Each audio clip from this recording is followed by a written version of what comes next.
Olá pessoal, tudo bem com vocês? Meu nome é Ricardo Oliveira da Silva, sou responsável aqui pelo canal do YouTube Historiador Ricardo Russell e estou gravando esse vídeo para a série que eu tenho aqui no canal, Perguntas e Respostas sobre Ateísmo e História do Ateísmo. O tema do vídeo de hoje ele vai girar em torno de duas perguntas que foram feitas a mim. Uma pelo Tiago de Carvalho, que ele perguntou sobre as diferenças entre ateísmo e panteísmo, e a outra pelo Tiago Faria Mello, que ele pediu para falar um pouco sobre a questão do deísmo, tá? Então, se você tem interesse por esse tipo de conteúdo, gosta de ter informações sobre assuntos relacionados ao ateísmo, eu já peço que se inscreva no canal. Você pode se inscrever abaixo do vídeo ou no próprio vídeo, na parte inferior do vídeo tem uma marca d'água em vermelho, só clica ali e se inscreve, é gratuito, não paga nada para se inscrever,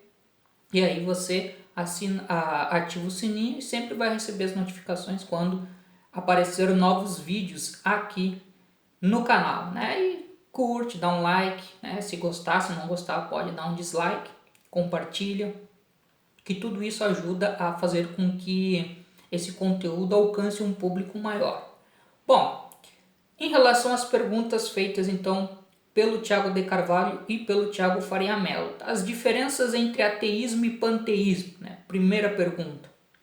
Eu já fiz aqui vídeos, eu acho que eu acabei já fazendo mais de um vídeo onde eu abordei conceitualmente o que seria ateísmo. Depois eu vou deixar um card aqui para vocês irem assistir um vídeo, caso tenham interesse, onde eu apresento de maneira mais detalhada essa definição. Mas em linhas gerais, o ateísmo, ele conceitualmente, ele parte do princípio da não existência de um deus ou de deuses ou de uma esfera sagrada criadora de um mundo, como se o mundo tivesse uma razão ou uma diretriz sobrenatural, tá?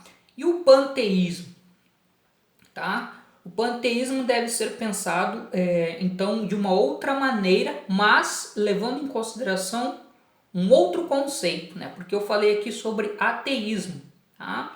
Mas temos ateísmo e por outro lado nós temos teísmo. O teísmo, tá? Significa a crença, tá? em um criador, de caráter divino e de caráter pessoal, tá? Então um Deus que ele cria e que ele intervém no mundo, tá? Então tem essa característica, tá? O panteísmo é uma forma diferente de entender conceitualmente o que seria Deus e o próprio mundo, tá? E aí talvez a referência matriz, numa concepção de panteísmo tenha sido o filósofo holandês Baruch Spinoza, tá? Foi um filósofo que nasceu no século XVII, tá? O Spinoza ele viveu dentro de um contexto denominado como de revolução científica na Europa, tá? O método científico ele começa a ganhar força, tá?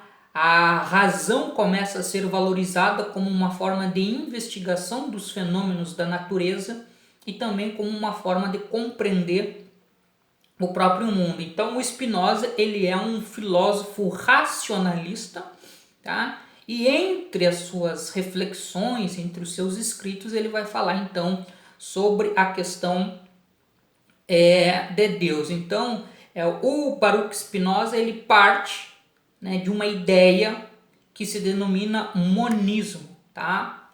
O monismo significa o quê? O Spinoza, diferente dos teístas, os teístas eles afirmavam que Deus havia criado o mundo, tá? Mas Deus é de uma natureza ou de uma essência e a sua criatura é de uma outra natureza e de uma outra essência inferior, tá? O Spinoza ele vai dizer que não, que Deus, que o Criador e a criatura eles são formados de uma única substância, de uma única essência. Tá? E, portanto, essa substância e essa essência, né, como elas têm uma origem em um Criador, em um ser divino, ela também é divina. Nesse sentido, o Spinoza vai dizer que o mundo, né, e a natureza compartilha da essência de Deus, tem uma essência divinizada. Então, o panteísmo ele parte do princípio de que a natureza e o mundo é de origem, não apenas é de origem divina, mas que possui uma essência divina, tá? Claro que dentro do contexto do século XVII, né, esse tipo de reflexão por parte do Spinoza foi muito questionada e ele foi acusado, né, de ser um ateu, tá? Que na época era visto como um insulto, tá? Ainda hoje nós temos um pouco disso, tá? Mas eu não enquadraria, né, o Spinoza como um ateu, tá? Mas ele tem uma visão de mundo panteísta, tá? Esse aqui essa questão do Spinoza ela aparece neste livro aqui do Minuar, né? Já apresentei para vocês muitas vezes. E é neste livro aqui também há um capítulo, tá, que vai falar sobre o deísmo. Tá? Vocês podem ver aqui. Tá? Novos questionamentos sobre os fundamentos do cristianismo. Hesitações do deísmo. Tá? Então, o deísmo é uma nova concepção de Deus que ganha força no século XVIII na Europa. Tá? O século XVIII europeu é o século do ponto de vista intelectual, né, do ponto de vista das ideias, né, de desenvolvimento do iluminismo. Tá? O ideário iluminista ele é um conjunto de visões elaborados por diversos pensadores que compartilham em comum a ideia de que o mundo possui uma racionalidade. Tá? Então o iluminismo é uma cosmovisão racional. O mundo funciona de uma forma racional através de leis, tá? As chamadas leis da natureza, que têm uma dinâmica uniforme e contínua. Tá? E nesse sentido, né, a própria criação, ou o próprio criador e criação, eles têm essa natureza racional. Tá? Mas há uma diferença importante aqui, que a tradição teísta, ela afirma que Deus, enquanto Criador, ele não apenas é o responsável pela existência do mundo, mas ele também intervém nos acontecimentos humanos. Tá?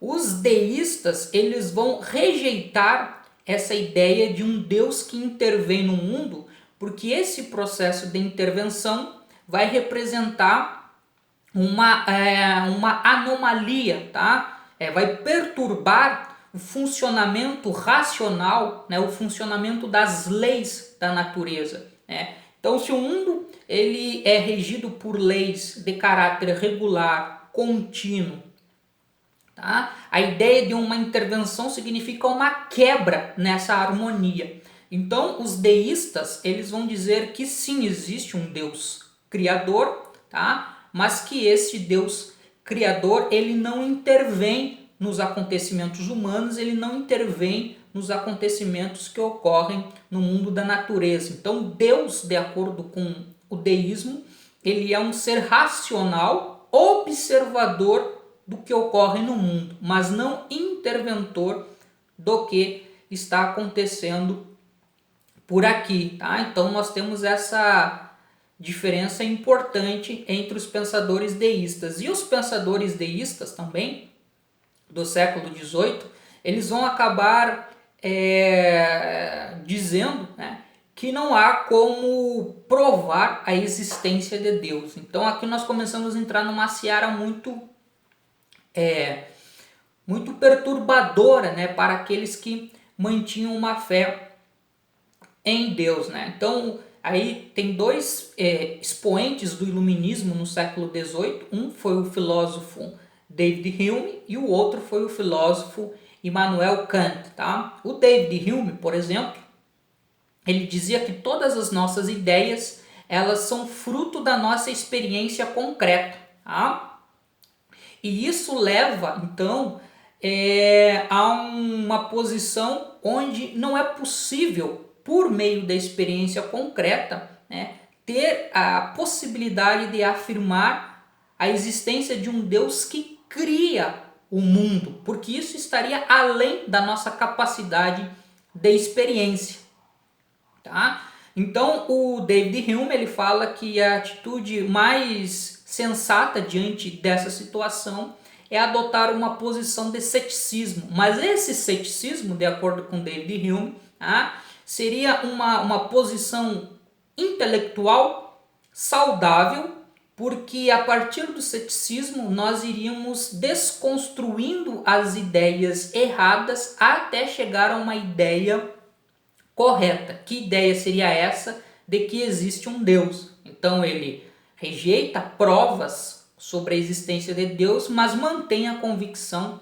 de que existe um Deus. O David Kant, ele também vai dizer que não há como provar a existência de Deus, tá? Ele diz que as provas físico-teológicas, por exemplo, essa ideia de criação é uma coisa que escapa, né, da possibilidade de confirmação por parte do ser humano, tá? Então, ou seja, o texto bíblico é preciso ir além do texto bíblico, né? E como comprovar aquilo que está no texto bíblico. Então, isso fica muito complicado. E a prova ontológica também é descartada pelo Immanuel Kant, porque ele diz que se a noção de Deus implica a sua existência, o processo inverso também, de um ponto de vista lógico, pode ser colocado. Então, Deus não existe, isso implica então a sua inexistência. Então o Kant, ele, digamos assim, desconstrói as provas para a existência de Deus, mas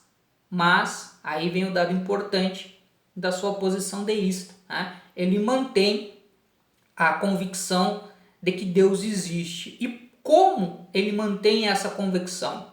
Tá? Ele fala que a existência de Deus seria um imperativo ou uma exigência moral, uma vez que o ser humano é um ser imperfeito e que ao longo da história tem demonstrado muitas vezes ter uma índole, tá, violenta, agressiva, destrutiva, tá, em relação aos seus semelhantes, é preciso ter um Deus para que regre, tá, essa característica violenta do ser humano, estabelecendo regras morais. E essa característica, né, ou esse ser, seria Deus. Então, dessa maneira, o Kant ele mantém este princípio, né, de que mesmo não existindo formas de comprovar a existência de Deus, por uma questão moral, é preciso acreditar que Deus exista. O Minuar vai escrever inclusive o seguinte, né, aqui eu vou encerrar o vídeo. Ele fala sobre a ideia de muitos pensadores que acabam destruindo as provas sobre a existência de Deus e ficam numa posição muito incômoda, tá?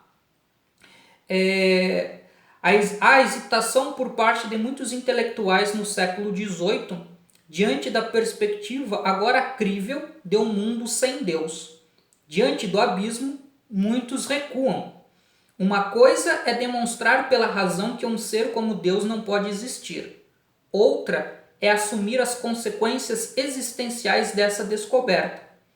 Esse é exatamente um dos problemas centrais do século do Iluminismo, que fez de tudo para destruir a ideia de Deus, mas hesita em entrar em uma nova era do ateísmo, tá? Mas na verdade, alguns intelectuais iluministas, uma minoria, vão romper com o deísmo e se declarar explicitamente ateístas. E é nesse contexto que surge a primeira obra na história da filosofia declaradamente ateísta, que é o Sistema da Natureza, do Barão de Holbach, publicado em 1770. Então, essa é a minha resposta e nós nos encontramos em um novo vídeo. Um abraço para todos.